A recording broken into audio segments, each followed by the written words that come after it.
Singapore ম্যাচের পর থেকেই প্রশ্ন ছিল সেপ্টেম্বরের ফিফা উইন্ডোতে খেলবেন তো হামজা চৌধুরী। সেই অনিশ্চয়তা এখনও কাটেনি। যদিও ইংলিশ চ্যাম্পিয়নশিপ লিগে খেলা এই ফুটবলারকে রেখেই 24 জনের স্কোয়াড সাজিয়েছে বাংলাদেশ জাতীয় দলের কোচ হাভিয়ের ক্যাব্রেরা। বিষয়টি নিশ্চিত করেছেন জাতীয় দলের ম্যানেজার আমির খান। তবে স্কোয়াডে নাম নেই কানাডা প্রবাসী সমিত সোমের। নেপালের বিপক্ষে দুটি প্রীতি ম্যাচকে সামনে রেখে আজ থেকে শুরু হয়েছে জাতীয় দলের ক্যাম্প। তবে কারা আছেন প্রাথমিক তালিকায় তা আনুষ্ঠানিকভাবে জানায়নি বাংলাদেশ ফুটবল ফেডারেশন। জানা গেছে মাত্র 5 জন ফুটবলার নিয়ে শুরু হয়েছে আজকের ক্যাম্প।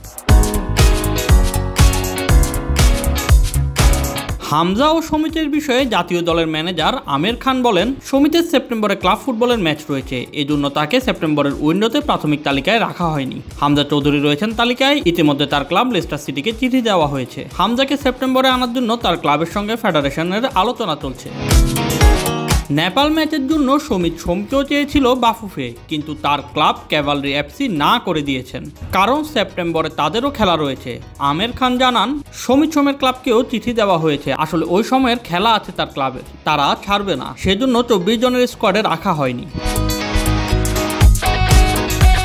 জাতীয় দলের ফুটবলারদের বেশিরভাগই খেলছেন বসুন্ধরা কিংস ও আবাহনী লিমিটেডে। গতকাল এএফসি চ্যালেঞ্জ লিগের ম্যাচ শেষে তারা এখনও ক্যাম্পে যোগ দেননি। জাতীয় দলের অধিনায়ক জামাল ভুঁইয়াও আজ ক্যাম্পে যোগ দেননি। কোচের কাছ থেকে একদিন সময় নিয়েছেন তিনি। কেন এত কম খেলোয়াড় নিয়ে ক্যাম্প শুরু, এ প্রশ্নে আমির খান বলেন, জামাল একদিন সময় চেয়েছে ফেডারেশনের কাছে। আবাহনী কিংস ছাড়া অন্য ক্লাব সেভাবে অনুশীলন শুরু করেনি। ফুটবলাররা যেন জিম বা ফিটনেস নিয়ে কাজ করতে পারে, এই জন্যই ক্যাম্প ডেকেছেন কোচ।